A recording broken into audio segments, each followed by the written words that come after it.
And this crocodile of cars anywhere near where why they would leave the red lights on.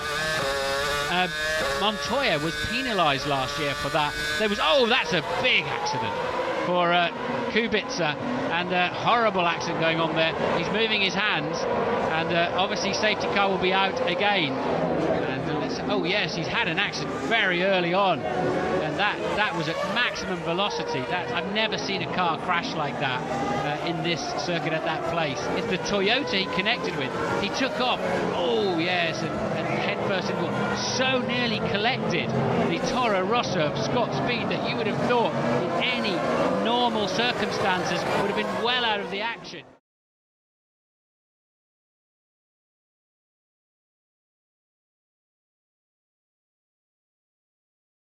Another big crash in the final corner. Someone's hit the wall very, very hard. Cars diving out of the way to try and avoid it. That's a big impact. That's a 190-mile-an-hour corner. Turn 13, Martin. You wouldn't want it. Rubens Barrichello hit the wall there a couple of years ago. Zolt Baumgartner has hit the wall here this afternoon. That's going to have to be a safety car. It is indeed. Safety car again deployed. Second safety car in just 10 laps of racing here. And Ralf Schumacher. The computer got it wrong. It's Ralf Schumacher that has hit the wall.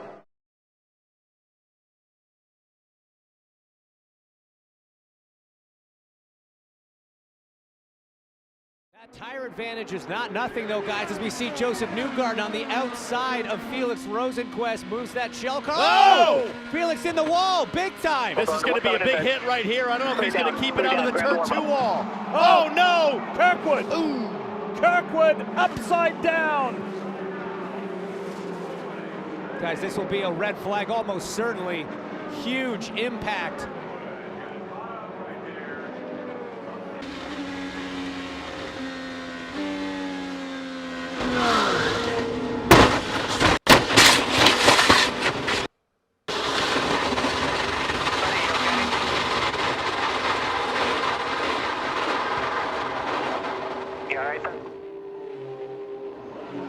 Oh, worst position to be in as a driver.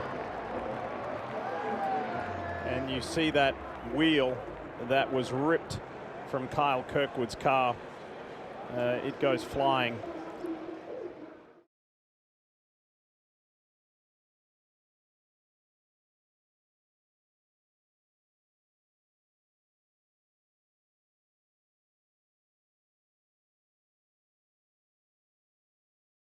And we've got a crash then. So we've got Perez. The yellow flags will be out, and that's a heavy crash down into the tyre barrier there that Nico Rosberg got so close to. So he's dropped it under braking. Red flags are out. Perez's father, and I'll just let you talk through the replay if you want to.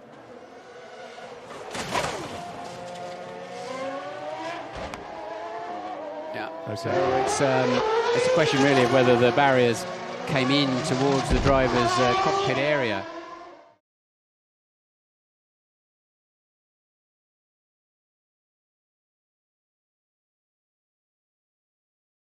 Charlie gave us a real scare yesterday in qualifying, entering this turn at over 200 miles an hour. Look at this if you haven't seen it.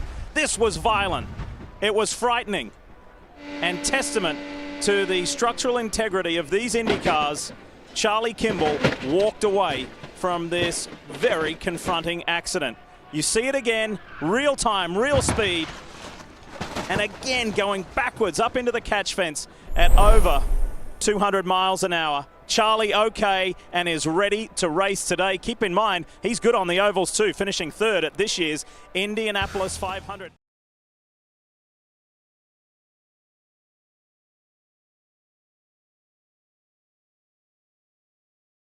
Oh, and there's a very big shunt. And that is indeed, that's at the exit of...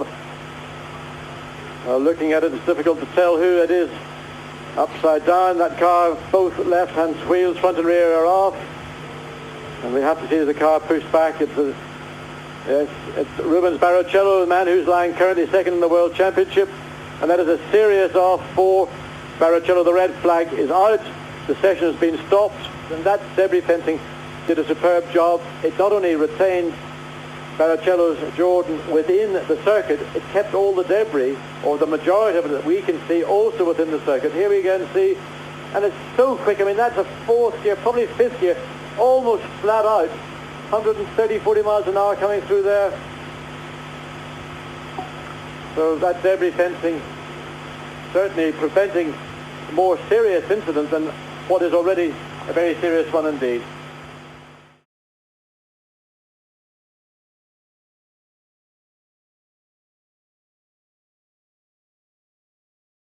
And somebody's had a big one there. I can't see who it is. Pile of tires, and it's there's a Jaguar and a Prost, so we think it's Bertie and Eddie Irvine. Yeah, it is Irvine. Bertie in the yellow helmet. This is a replay, of course, and they touch as Eddie Irvine goes past. Bertie loses it, goes over the grass into the gravel trap in the Prost. That is a nasty accident, Murray. I'm not looking forward to this thing connecting, because that is on the way into Blanchimont. That is 190 miles an hour. Ooh. And I wouldn't be surprised if they don't have to red flag this race. That is not a good, there's no good accidents. That is a bad incident there for Luciano Berti. That is top speed, spearing straight into the tyre barriers, and I'm not happy with that one.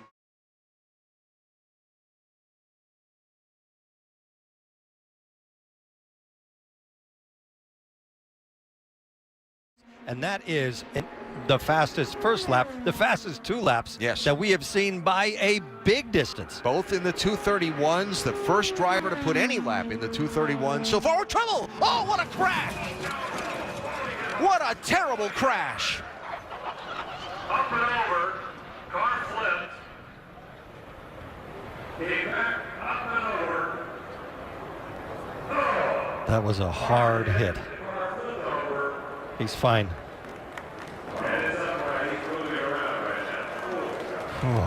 On Saturday, Sebastian Bourdais was on a big lap, by far the fastest of the day at over 231 miles per hour, and then this, a frightening crash. Worst I can recall in many, many years. And for Sebastian Bourdais, we were so pleased to see him immediately moving the visor.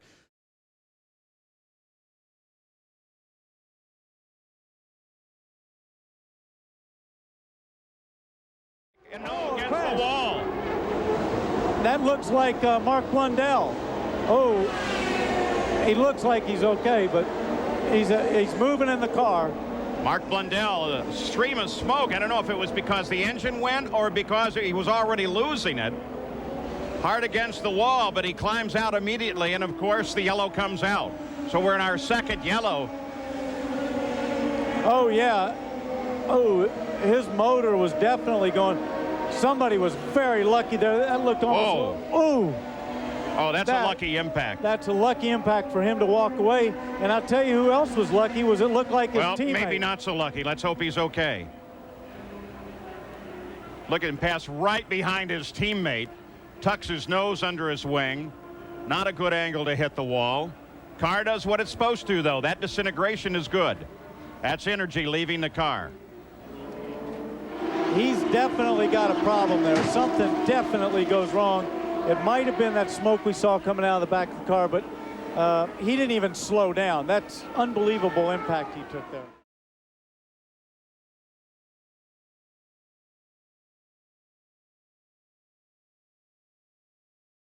This is SportsCenter. Oakville, Ontario's James Hinchcliffe was taken to hospital and underwent emergency surgery on his upper left thigh following a crash during an Indianapolis 500 practice run today. The accident comes just a day after IndyCar sanctioned reduced speeds and increased downforce after having 3 drivers slip their cars within the last week. IndyCar temporarily shut down the track to conduct an investigation.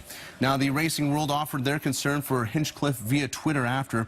Last year's winner of the Indy 500, Ryan Hunter-Reay, tweeted, "All thoughts with our buddy Hinchtown right now. That was a horrible angle of impact." Fellow Indy Series racer Graham Rahal tweeted, "Hang in there, brother. Hinchtown, we're all praying for the best." And Dario Franchitti tweeted, "Good thoughts going out to our brother Hinchtown after his crash at the Indianapolis Motor Speedway."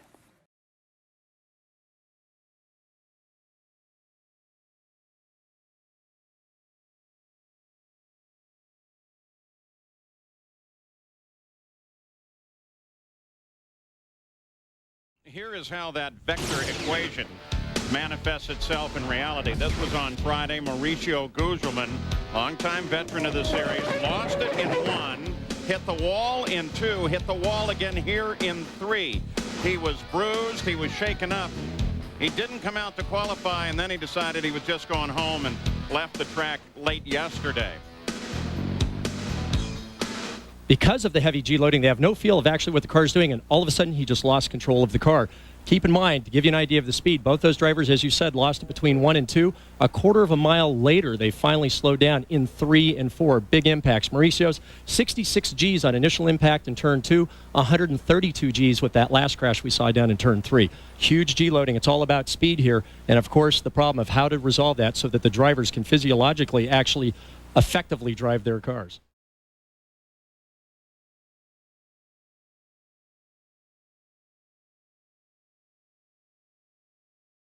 Ari's slowly moving up. He started in the back. He's trying to get moved up. Right now he's in 6th place, and so he's having a good day. Not as good as he wants, because he wants to win one of these races this year. And some debris coming off one of the cars. Oh. Heavy impact. Tom Wood.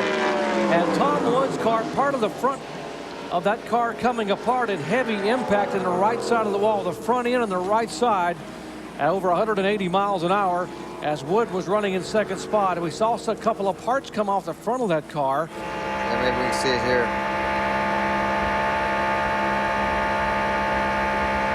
Oh, yeah. Definitely something, something definitely came off the race car. And as they're going down the back straightaway, we can see right here, Brandon's going to go down to the bottom side. Oh, that's exactly right. Oh, the wing, right front wing. Right front wing. There's the teammate thing that we were just talking about. He cut down Tom Wood's tire with that right front wing.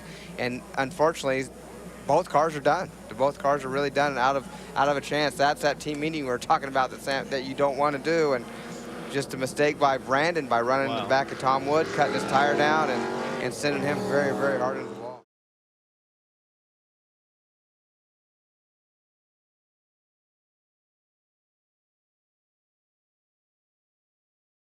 Along with Ed Carpenter, who crashed in practice and did not make a qualifying. Whoa! And now Ryan Hunter-Reay goes around. And he hits. Oh, two a big hits hit hard. inside. So lucky to miss the attenuator on the 2nd impact. That was a big hit on the outside wall. I don't see his head moving around yet. He hit hard on the outside wall and very hard on the inside. Let's watch. Oh. Ooh. Oh, just like Ed Carpenter's crash, but probably twice the force. And same side both times. And when it lets go like that, this is not going to be fun. Ooh. That was a straight, flat pancake against the wall.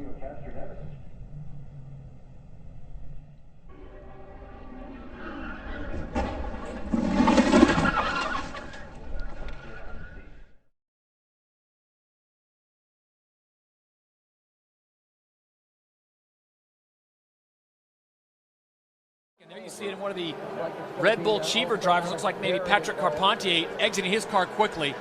He is moving, but Scotty, right now the most important thing is to get him extricated from that vehicle. Those cars are meant to come apart like that, Todd. I know it actually looks like it's just a mess. That's the engine front in the car, possibly. There's a lot of debris going on there, the bell housing and the transmission. And here's how they come into 3, Scotty. Actually, you can see on the very underside, what a ride that was. And here's the situation. Briscoe going underneath.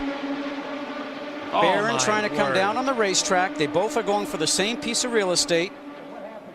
And what ends up happening is those rubber tires touch, and then all of a sudden the car starts to go in the air. Remember, we're going 215 miles an hour.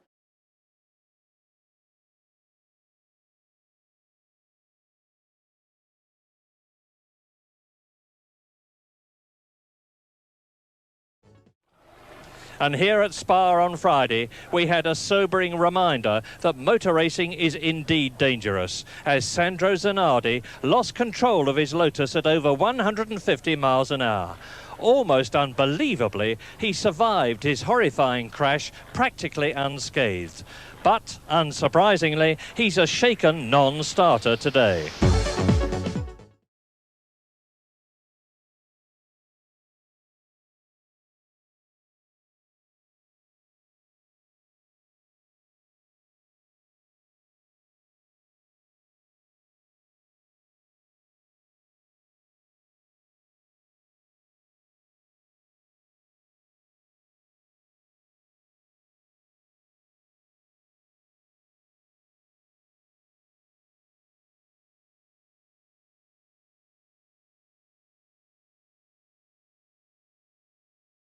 And there, Mika Häkkinen, that looks unpleasant. There's a big shunt. Mika Häkkinen has gone sideways heavily into the tyre wall.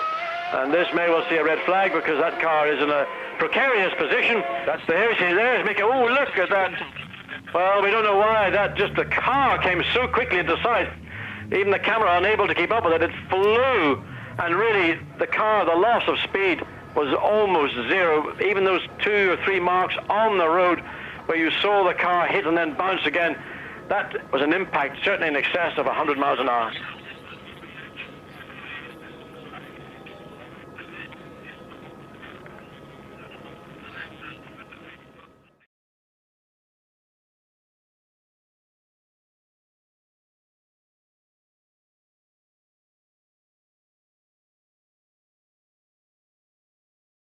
Available and just ahead of them, Max Wissel using. Oh, what's that? I don't know quite. It was a shot from the Olympiakos car. We'll try and get another view of that. He's running in. Oh, that's a huge accident by Chris van der Drift. He's gone over the back of the AS Roma car, and that is incredible. That's got to be a red flag. It looks like he's been in the trees. Sort of roughly what happened. He ran into the back of the car ahead, but let's just see it at real time here. And in fact, that's interesting. Oh, it was a miscommunication effectively, because AS Roma was moving to the right to let him pass on the left. Yeah, and here we go. Oh, and that's a terrible, terrible accident. A massive accident, absolutely huge. The car splitting in half, which is what it's designed to do. The engine and gearbox splitting away from the monocoque.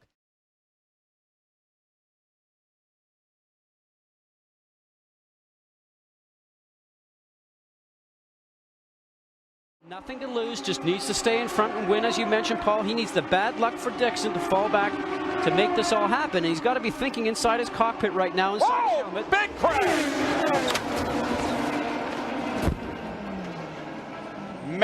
Major incident. Kenny Breck getting way high up into the fence. Here is the replay of what happened. Breck on the high side of Thomas Scheckter down the backstretch. At the end of the backstretch, there's the contact, and Breck's car up into the wall, virtually splitting in half. And here is the shot now from the end of the backstretch. It's a crash very reminiscent of Davey Hamilton's accident here a few years ago, in which he sustained very severe leg damage.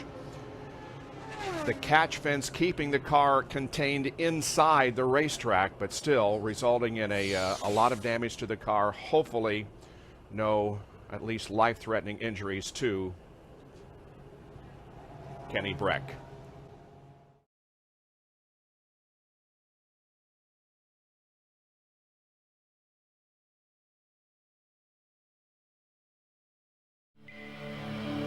Well, good afternoon. You join us on Eurosport at a very muted Monaco after the tragic events of Imola last weekend. More problems today. Carl Wendlinger, a very big accident in first qualifying session this morning. Went off coming out of the chicane, piled into the chicane barriers, and tonight he is in hospital in Nice with serious head injuries and is said to be in a critical condition.